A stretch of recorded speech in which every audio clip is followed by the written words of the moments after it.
going. But in the 1990s, what was he really doing?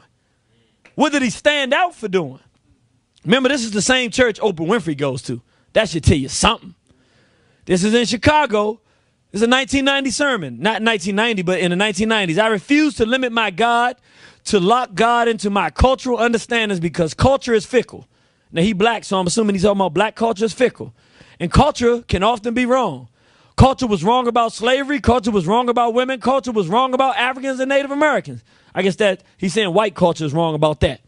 And culture was wrong about Christ. I've been the pariah among many of my clergy colleagues who somehow see me as defective or not quite saved because I won't join them in their homophobic, gay bashing, and misquoting of Scripture. In other words, early in this hardcore push to effeminize and homosexualize the black race, he was one of the early preachers that had joined board and was fighting, and the black preachers didn't know the agenda yet. The money wasn't being spent yet to pay the preachers to tell our people that homosexuality was okay. So the brothers was like, nah, we not agreeing with this. He was already on board with the homosexual thing back in the early 90s. Went so far as to support, are y'all listening? A gay ministry in his church. In other words, I don't want to say you, so let's say the other you, not you, because if I say you, one brother be like, brother, don't you ever call me gay. So listen, not you, but like them you gay, right?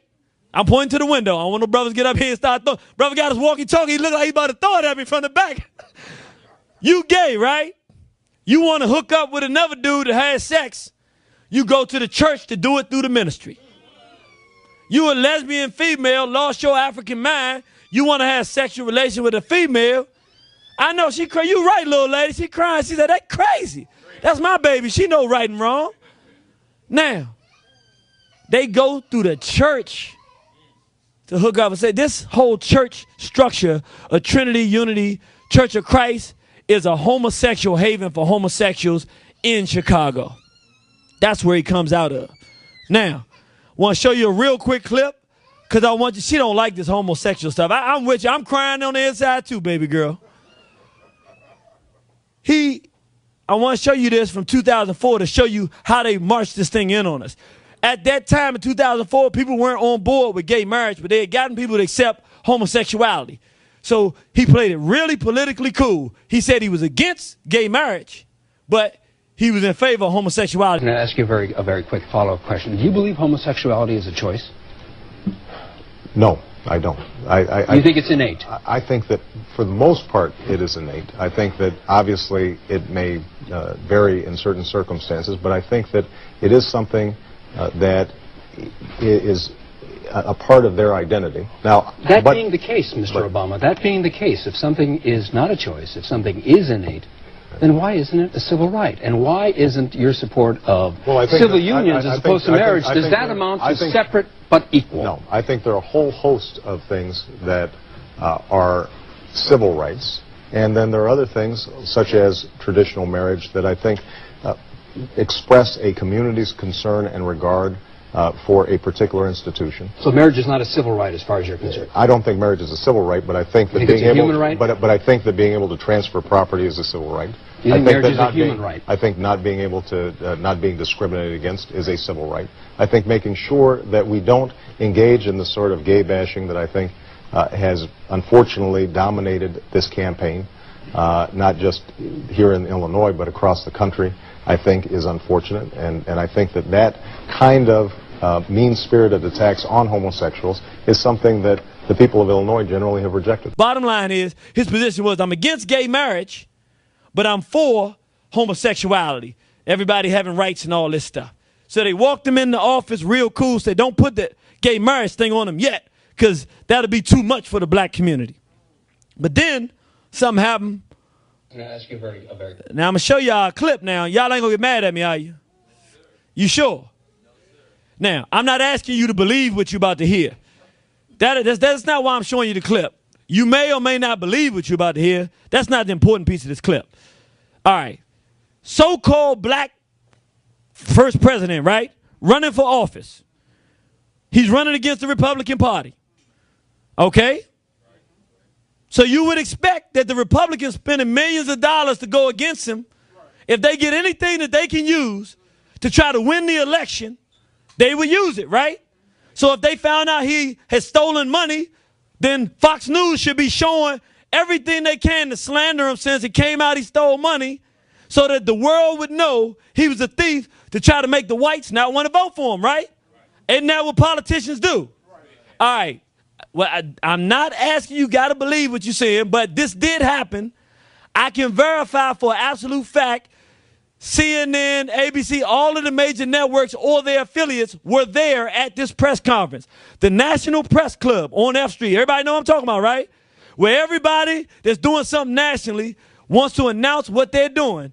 The 14th Street, right there. This is less than 6 months before his vote for the president of the United States. This was done at the National Press Club with all of the media there, and most people in this room ain't never heard nothing about what you about to see. It's public information. It's on YouTube in its entirety, so you can see the whole thing, and it was never used by the Republicans to prevent him from winning this election. To Mr. Mutani, and I was introduced to Senator Obama by name. Later that evening in a bar which I believe was called Alibis. And I state believe because I have failed so far to get Citigroup to provide the credit card receipts that has the actual name. I mentioned I could use a line or two to wake up. Senator Obama asked me if I was referring to Coke, and I stated I was. After stating I was, Obama stated he could purchase cocaine for me and then made a telephone call. This too is significant, from a cell phone to a presently unknown individual, during which Senator Obama arranged the cocaine purchase. Senator Obama and I then departed the bar in my limousine and proceeded to an unknown location where Senator Obama exited the limousine with $250, which was provided to him by me. Returned a short while later with an 8-ball of cocaine, which he gave to me. I did ingest a couple of lines of cocaine, and shortly thereafter, Senator Obama produced a glass cylinder pipe and packet of crack cocaine from his pocket. Obama then smoked the crack cocaine. I performed fellatio on Senator Obama in the limousine during the time Senator Obama was smoking crack cocaine, after which I had the driver take me to my hotel, the Comfort Suites, Gurnee, Illinois. The following day, November 7th, 1999, Senator Obama appeared at my hotel room, unannounced, uninvited, where we again ingested cocaine, and I again performed fellatio on Senator Obama.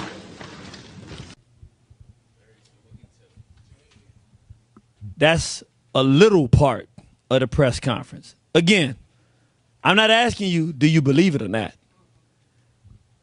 Is there any way possible you are running against this guy? He black in America, so so-called black, even though we know he really a mulatto because he came out that white womb. But he looked black. Somebody did a press conference at the National Press Club talking like this, and you don't use your airwaves to show that to people to get the votes in your favor, unless this whole thing was rigged from the beginning. Is that a reasonable? How many people in here never heard what you just heard before just now? Raise your hand. That's your first time. For the record, brothers and sisters who are not here, it's 90% of the room. Meaning, we know now how controlled the media is. Because it doesn't even matter if it's true or not. Does this steal an election from anybody that's running for office? Or even a local election?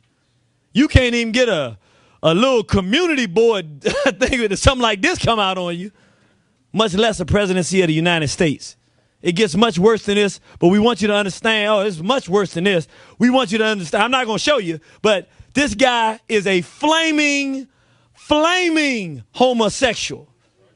And he believes in this thing not because it's a political platform. This is who and what he is, which now should make a whole lot more sense to you why the things that are happening. But let's show you so you don't just think the only thing he did with homosexuals is that one little thing that we saw. I want you to really get a full weight of what he's doing with this homosexual agenda. So can we start plowing through this and look at this homosexual march against our race? Let's go and look at the legislation. Right before he gets in office, the United Nations wanted to vote because all the black nations around the world, the Arab nations, was like, we against homosexuality. The white nation said, no, we're going to make every nation around the world accept homosexuality. And we wanted all the nations to sign. All the black nations, the Arab nations said no. The white nation said, we don't care what you say, we agree to it. And America said, we're not going to sign just yet. This is December 2008. Why they didn't sign just yet? Bush was in office. If they're going to push homosexuality on the black nations of the world, do they want Bush to try to do it? Who they want to do it? Somebody that looked like him. So they waited a few months, and then June 2009, 6 months after in office. This is on whitehouse.gov. You can go there and see it right now. Lesbian, Gay, Bisexual, and Transgender Pride Month 2009. By the President of the United States of America. This is a proclamation. My administration has partnered with the LBGT community to advance a wide range of initiatives. At the international level, I have joined efforts at the United Nations to decriminalize homosexuality around the world. I mean, we're going to force everybody to accept it. Here at home, I continue to support measures to bring full spectrum of equal rights to LGBT Americans. Now, therefore, I, Barack Obama, President of the United States of America, by virtue of the authority vested in me by the Constitution and laws of the United States, do hereby proclaim June 2009 as Lesbian, Gay, Bisexual, and Transgender Pride Month. This is on whitehouse.gov. Official. Let's keep it going. 6 months in, he did that. By the next year, his push to make African nations accept homosexuality was so bad that the brothers and sisters on the continent started fighting back. They were like, this guy has lost his African mind. Maybe he's more like his white mama than he is like his black African father. Why is he obsessed? Matter of fact, that's the language they use. This is Brother Martin Semper. He came out in Uganda and said, sodomy is neither the change we want nor can we believe in. Because they found that the homosexuals were going around recruiting children into homosexuality, giving them videos, teaching them how to do homosexuality, recruiting them, buying them computers and showing them pornography. And they said, hey, y'all are talking our children here in Uganda. Get these homosexual stuff out of here. And he went as far as to say, Barack Hussein Obama has an obsession with the spread of sodomy in Africa. So the African nations were like, yo, maybe we went too fast thinking that this guy should be the president. By March 2010, he steps it up. He appoints Amanda Simpson. That's a dude. A transgender dude. Yeah. This skeevy, man. He's skeevy, man. He not right. Call him the big skeevy. He get this a dude, the senior technical advisor to the Commerce Department. How do you appoint a transvestite to anything? You point them to a clinic to get some assistance, but you definitely do not appoint. I'm not trying to be funny, but like a dude that think he a woman or a woman that think he a dude, they got a lot more problems than they need to be running anything. They need some institutionalization and help. How do you appoint them to a position of power anywhere? He's stepping it up. He's showing he's a soldier. Here's where it gets. You talking about skeevy. You talking about real insidious. When they were doing their research, what they found is the #1 deterrent from young children of accepting homosexuality. Guess what it is? Anybody can take a wild guess?